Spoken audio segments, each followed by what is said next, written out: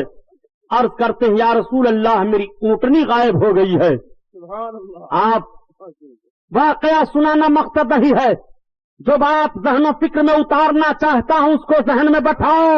واہ واہ واہ. علم غیب کے تعلق سے آج تمہارے اعتراض کا جنازہ نکال دوں گا.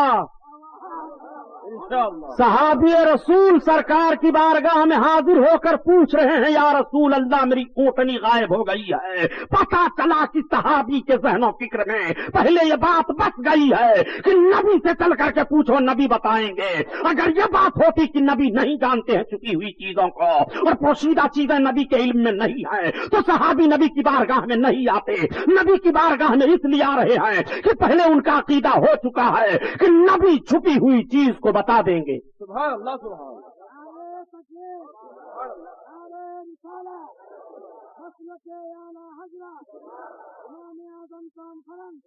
آقا کریم صلی اللہ تعالی علیہ وسلم کا بھی علم ملاحظہ کرو. میرے سرکار صلی اللہ تعالی علیہ وسلم کے علم پاک پر اعتراض کرنے والوں، تم اپنی زبان میں نبی کو سمجھ رہے ہو. نبی کو تم اگر ابو جہل کے ذہن و فکر سے سمجھ لیتے تب بھی علم غیب پر اعتراض نہ کرتے. بے شک کیا بات ہے. نبی کریم صلی اللہ تعالی علیہ وسلم نے یہ نہیں ارشاد فرمایا کہ مجھے کیا معلوم تمہاری اونٹنی کہاں ہے، میں تو صرف کلمہ پڑھانے کے لیے ہوں، تبلیغ رسالت میرا کام ہے. تمہاری اونٹنی غائب ہو گئی ہے، تمہارا فلاں سامان غائب ہو گیا ہے، تمہارا فلاں سامان نہیں مل رہا ہے، اس کے لیے مجھے کیا خبر نہیں. جیسے انہوں نے عرض کیا یا رسول اللہ میری اونٹنی کہاں ہے، غائب ہو گئی ہے، تو آقا فرماتے ہیں چلے جاؤ فلاں پہاڑی کے پیچھے جھاڑیاں ہیں چند درخت ہیں، ان درختوں کی ایک شاخ سے تمہارے اونٹنی کی نکیل الجھ گئی ہے، وہیں پر تمہاری اونٹنی ہے۔ اب سرکار نے جو پتہ بتایا صحابی اسی پتہ کے مطابق چلے آ رہے ہیں، اور جب اللہ کے حبیب صلی اللہ علیہ وسلم کے صحابی وہاں پہنچے، جو نقشہ میرے آقا نے متعین فرمایا تھا پہاڑی کے پیچھے کا، تو ان کو ان کی اونٹنی مل جاتی ہے، وہ اپنی اونٹنی لے کر کے چلے گئے۔ اب یہ بات گشت کرنے لگی، تو وہ لوگ جو دل سے کلمہ نہیں پڑھتے تھے، منافق تھے، وہ زبان سے تو کلمہ پڑھتے تھے مگر دل میں سرکار کے لیے کجی رکھتے تھے، وہ کہنے لگے کہ ذرا محمد کو دیکھو، وہ تو چھپی ہوئی چیزوں کو بتا رہے ہیں، حالانکہ اونٹنی غائب ہو گئی تھی اس کے تعلق سے بتا رہے ہیں، بتائیے ان کو یہ بات کیسے معلوم ہو گئی؟ اس قسم کی باتیں منافقین آپس میں کرنے لگے۔ اللہ کے حبیب صلی اللہ تعالی علیہ وسلم کو جب اس کی اطلاع ملی تو میرے سرکار صلی اللہ علیہ وسلم کو جلال آیا، میرے آقا مسجد نبوی شریف میں تشریف لے گئے، اور آقا جانے کے بعد صحابہ کو بلاتے ہیں، اور میرے سرکار منبر پر تشریف فرما ہو کر ارشاد فرماتے ہیں، میری قوم کو کیا ہو گیا ہے، میرے علم پر اعتراض کر رہے ہیں، آج پوچھ لو قیامت تک جس کو جو کچھ پوچھنا ہو۔ اللہ اکبر۔ میرے سرکار نے منبر پر چڑھ کر کے اعلان فرمایا تھا، پوچھو آج جس کو جو کچھ پوچھنا ہے۔ میں کہتا ہوں نجد کی بدماش اولادوں سے کہ اللہ کے حبیب کا اس فرمان کو تم پڑھ کر کیوں نہیں سنا رہے ہو؟ اللہ کے حبیب ارشاد فرما رہے ہیں منبر پر، آج پوچھ لو جس کو جو کچھ پوچھنا ہو قیامت تک کے لیے۔ میرے سرکار نے جیسے یہ ارشاد فرمایا، تب تک ایک صحابی ہیں حضرت عبداللہ ابن حذافہ، سبحان اللہ سبحان اللہ۔ وہ کھڑے ہو گئے۔ حضرت عبداللہ ابن حذافہ کے باپ کے تعلق سے لوگوں کو کچھ شبہ تھا، اتنا بڑا چانس کہاں ملے گا، اور ہمت تو دیکھو صحابی رسول کی۔ وہ کھڑے ہو گئے، جب میرے آقا نے ارشاد فرمایا پوچھو آج جس کو جو کچھ پوچھنا ہو، تو حضرت عبداللہ کا یہ عقیدہ بنا کہ میرے باپ کے بارے میں لوگ شک کر رہے ہیں، اب اللہ کے حبیب سے پوچھ لوں گا تو شک دور ہو جائے گا، چاہے میں صحیح النسب آج ثابت ہوں گا، یہ جو کچھ معاملہ ہوگا میرے آقا فرما دیں گے۔ عرض کرتے ہیں یا رسول اللہ پوچھوں؟ ہاں پوچھو۔ عرض کرتے ہیں یا رسول اللہ من ابی، میرا باپ کون ہے؟ آقا ارشاد فرماتے ہیں ابو کا حذافہ، تیرا باپ حذافہ ہے۔ سبحان اللہ سبحان اللہ۔ اتنا سننا تھا، حضرت عبداللہ ابن حذافہ خوش ہو گئے سبحان اللہ۔ اور خوشی سے جھومنے لگے۔ ایک بات اور عرض کروں پیارے، اگر آج آپ کسی کے ولدیت کا انکار کر دیں، باپ کا، مثلا آپ کہہ دیں کہ عبد الرحمن عبداللہ کا بیٹا نہیں ہے اور عبد الرحمن عبداللہ ہی کا بیٹا ہے، آپ نے انکار کیا تو حضرت علوی صاحب قبلہ سے آپ پوچھو گے، شہزادے شعیب الاولیاء تھے، مولانا فاروق صاحب تھے، تو فرمائیں گے تم نے حرام کیا، اسی کے باپ کا انکار کرنا، تم فلاں کے بیٹے نہیں ہو، یہ حرام ہے، کفر نہیں قرار دیں گے۔ آپ نے کسی کے باپ کو انکار کیا تو حرام تک کا معاملہ ہوگا کہ تم نے مسلمان کو تکلیف دی ہے، حرام کام کیا۔ لیکن حضرت عبداللہ ابن حذافہ کا الگ معاملہ ہے، اب اگر کسی نے ان کے باپ کا انکار کر دیا تو صرف حرام نہیں ہوگا، کفر ہو جائے گا، اللہ کے حبیب کے فرمان کا انکار لازم آئے گا۔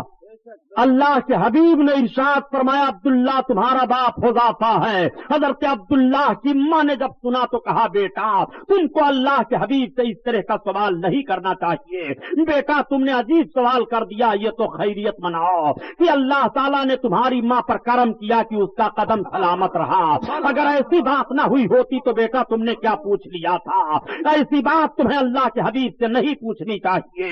حضرت عمر فاروق اعظم بارگاہ میں جلوہ افروز ہیں، میرے آقا نے فرمایا پوچھو جس کو جو کچھ پوچھنا ہو قیامت تک۔ تب تک ایک اور کھڑا ہوا، اس نے عرض کیا یا رسول اللہ بتائیے میں جنت میں جاؤں گا کہ جہنم میں؟ سرکار نے فرمایا تو جہنم میں جائے گا۔ جیسے سرکار نے یہ بتایا، اب آپ ذرا غور فرمائیے کہ میرے آقا نے جنتی اور جہنمی کی پہچان بتا دی کہ نہیں؟ سرکار نے بتایا تو جہنم میں جائے گا، جہنم میں. آقا کی بارگاہ میں حاضر ہے، کلمہ پڑھ رہا ہے، مگر اندر سے کھوٹ ہے، کجی ہے. سرکار نے اس کے نفاق کو ظاہر فرما دیا، تو جہنم میں جائے گا. حضرت عمر فاروق اعظم نے دیکھا کہ اگر ایسے ہی لوگ ایک کے بعد دیگرے پوچھتے رہے تو نہ جانے کتنے راز ظاہر ہو جائیں گے. آپ کھڑے ہو گئے اور سرکار کے مقدس کندھوں پر دوش مبارک پر اپنے ہاتھ کو رکھ کر کے عرض کرتے ہیں یا رسول اللہ آپ بیٹھ جائیں میرے سرکار. اللہ کے حبیب تشریف فرما ہوئے. حضرت عمر فاروق اعظم عرض کرتے ہیں یا رسول اللہ ہمارا ایمان ہے کہ آپ نبی برحق ہو، ہمارا ایمان ہے کہ خدا ایک ہے. یا رسول اللہ ہمارا ایمان ہے کہ اللہ عبادت کے لائق ہے، اسلام میرا مذہب ہے. اے اللہ کے حبیب اگر ہم میں سے کسی نے آپ کو کچھ کہہ دیا ہے تو اس کی معافی ہم مانگ رہے ہیں. اللہ کے حبیب معاف فرما دیجئے. آقا ارشاد فرماتے ہیں جاؤ میں نے معاف کر دیا. سبحان اللہ سبحان اللہ. اس کو کیوں نہیں بیان کرتے؟ یہ علم غیب نہیں ہے تو کیا ہے؟ یہ نبی کے علم غیب ہی پر تو اعتراض ہوا تھا جب سرکار نے منبر پر کھڑے ہو کر کہا تھا پوچھو جس کو جو کچھ پوچھنا ہے، معلوم کرو قیامت تک میں بتاؤں گا. میرے سرکار نے چیلنج کیا تھا. آج بحث کر رہے ہو کہ نبی کو غیب کا علم نہیں ہے. اگر نبی کو غیب کا علم مان لو گے اور خدا بھی غیب جانتا ہے تو پھر دونوں میں فرق کیا رہے گا؟ نادان میں کہتا ہوں تیرے عقل کے مطابق کہ نبی کے لیے تو چیزیں پوشیدہ ہیں، خدا کے لیے کون سی چیز پوشیدہ ہے؟ جو تو خدا کے لیے کہے گا کہ خدا غیب جانتا ہے، خدا کے لیے تو ساری چیزیں ظاہر ہیں. جو چیزیں وجود میں ہیں وہ بھی ظاہر ہیں اور جو چیزیں عدم میں ہیں وہ بھی ظاہر ہے. خدا کے علم پر تو کوئی ذرہ پوشیدہ ہے ہی نہیں. نعرہ تکبیر، نعرہ رسالت.